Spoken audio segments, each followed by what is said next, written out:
Mi nombre es Alejandra Bautista y hoy llevamos a cabo nuestro primer programa de la segunda temporada de Tribuna Vigila y nos encontramos desde una de las zonas más antiguas de la ciudad. Vamos a conocer un poquito de su historia, pero también el tema está dedicado a los peligros que muchas de las ocasiones representa para los peatones, automovilistas y ciclistas transitar por las calles del centro histórico ante el incremento de las casonas. Y para hoy tenemos, pues la compañía de un experto. Él es el arquitecto Sergio Vergara, quien nos va a llevar un poquito por este conocimiento, nos va a aclarar algunos temas y dudas. Recuerden que la transmisión está disponible a través del Facebook de Tribuna Noticias para que ahí nos puedan estar enviando comentarios, sugerencias, dudas o inquietudes sobre el tema que les tenemos el día de hoy. Buenas tardes, arquitecto. Buenas tardes, ¿cómo están?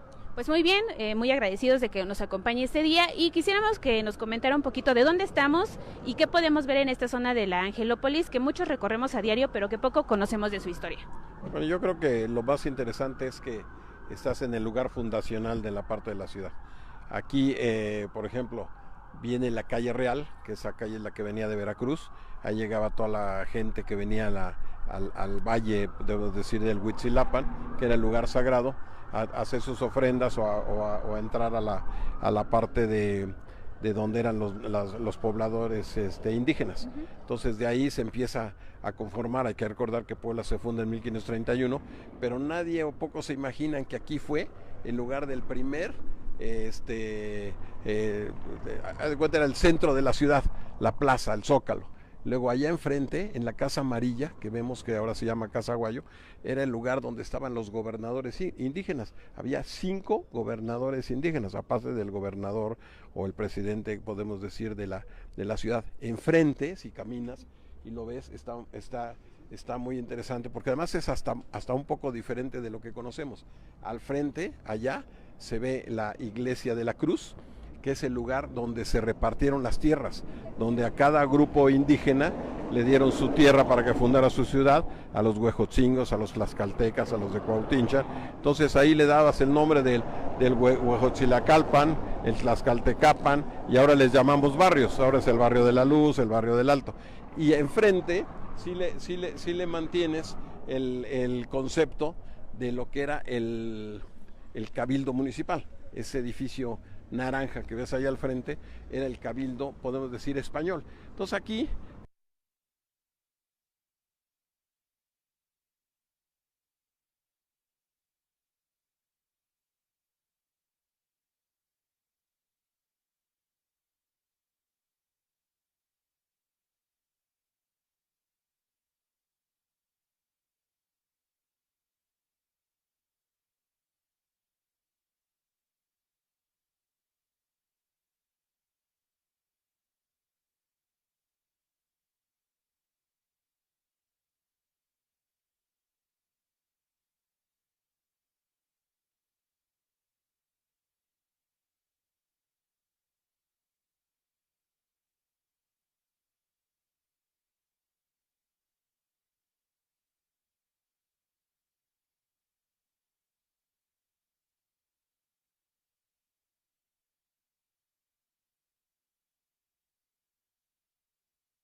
que el Estado, la Federación, haga intervenciones en arreglo de templos o iglesias, o lo demás está bien, pero también tiene que entrar la parte de la iniciativa privada. Las casas tienen dueños, todas.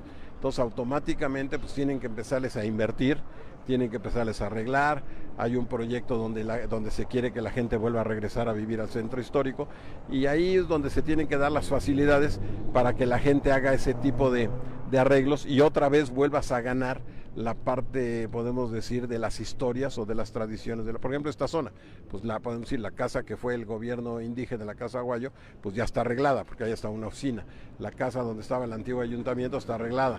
El mercado lo van a arreglar ahora los propios del mercado, pero alrededor hay casas abandonadas. Entonces, esas casas abandonadas, si no las cuidas, pues empieza a haber, vienen las lluvias, vienen los vientos, hay desprendimientos, pueden ser peligrosas hasta para la gente de afuera. Entonces lo que hay que hacer es entrarle a la inversión y a regenerar la parte de las viviendas para que la gente vuelva a vivir.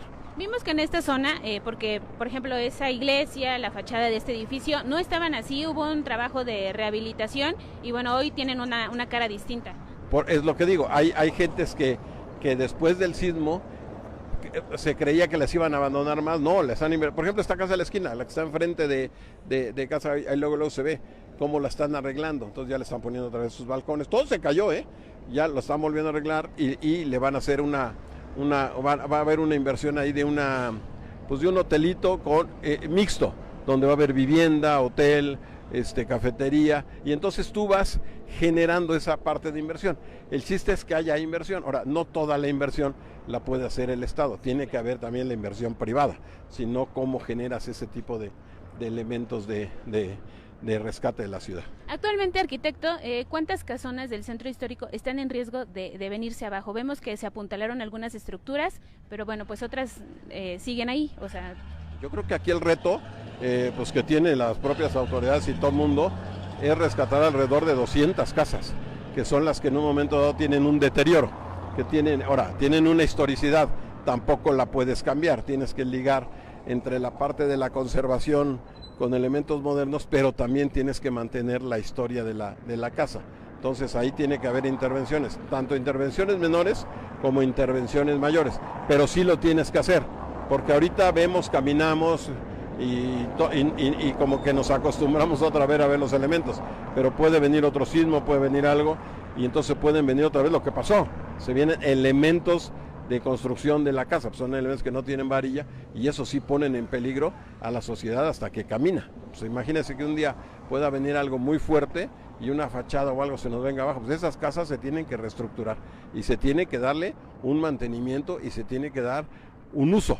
Hay que usar las cosas para que sigan viviendo.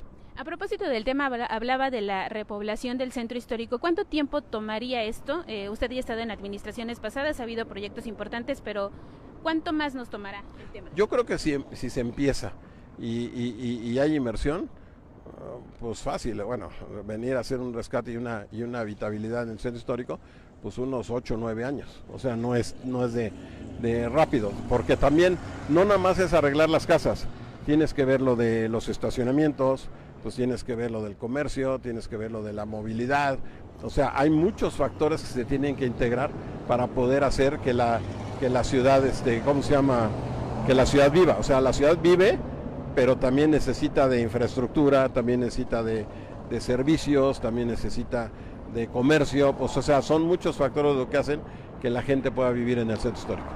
Y preguntan que si hay algunas calles en específico en donde se concentre un número importante de casonas que representen un riesgo, a lo mejor porque ahí pasa el transporte público o hay demasiados comercios ambulantes. Bueno, yo creo que la zona más afectada de la ciudad y que la verdad se tiene que poner mucho mayor atención es la 8, la 10, la 12, la 3, la 5, la 7, o sea, ese sector nororiente que es el más afectado, podemos decir, porque es donde hay más abandono de casas, pues hay muchas casas que están hasta como bodegas, está lleno de ambulantes. No quiere decir que esté mal, simplemente hay que ordenarlo y que haya inversión y que haya integración de esa. Si esa zona ya va a ser así, pues hay nada más que ordenarla y arreglarla, para que también haya hasta vivienda, hasta los mismos ambulantes en un modo pueden tener una casa y ahí vivir, o sea, hacerlo mixto entre comercio, vivienda, todo. Pero si no lo haces, pues se sigue deteriorando. Y entonces ahí sí puede ser peligroso, porque la ciudad se vuelve ruina. Y si se vuelve ruina, pues entonces ya después, ¿cómo la arreglas? ¿Y hay el peligro de que en Puebla pase eso? Pues si no se continúa con el plan y si no se hace el proyecto, claro que puede pasar. No, sí, acuérdense que por ejemplo, hace como 10 años el centro histórico era una ruina y ya nadie quería venir, porque entonces hubo inversiones, ha habido inversiones. Por ejemplo, ahora ves con estos proyectos de imagen urbana y todo lo demás, volteas y ves las calles. Por ejemplo, esta calle que lo ves hacia aquella zona, es la calle real, es la primera calle que tuvo la ciudad.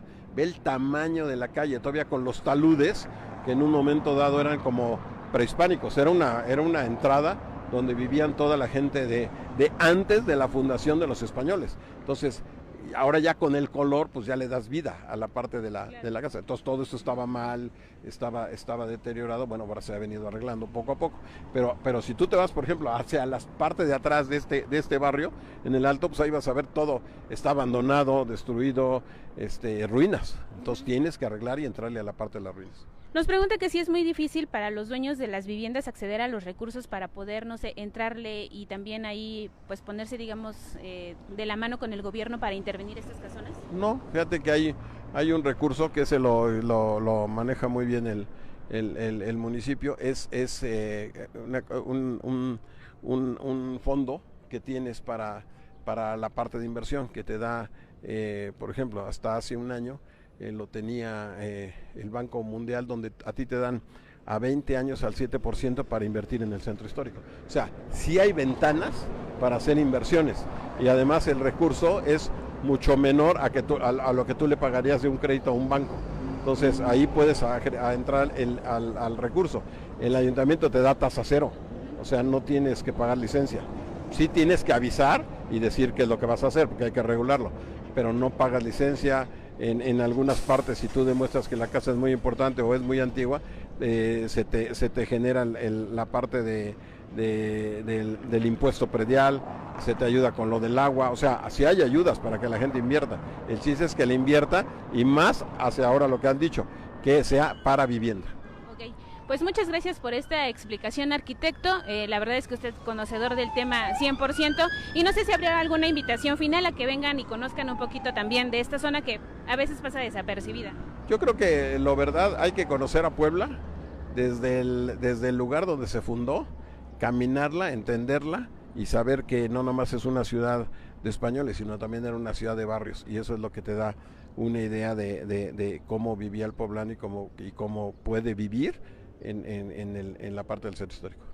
Ahí está, pues muchas gracias por este comentario, arquitecto, por esta entrevista y bueno, les recordamos a los amigos de Tribuna Noticias que tenemos una cita el próximo miércoles en punto de las 12 del día.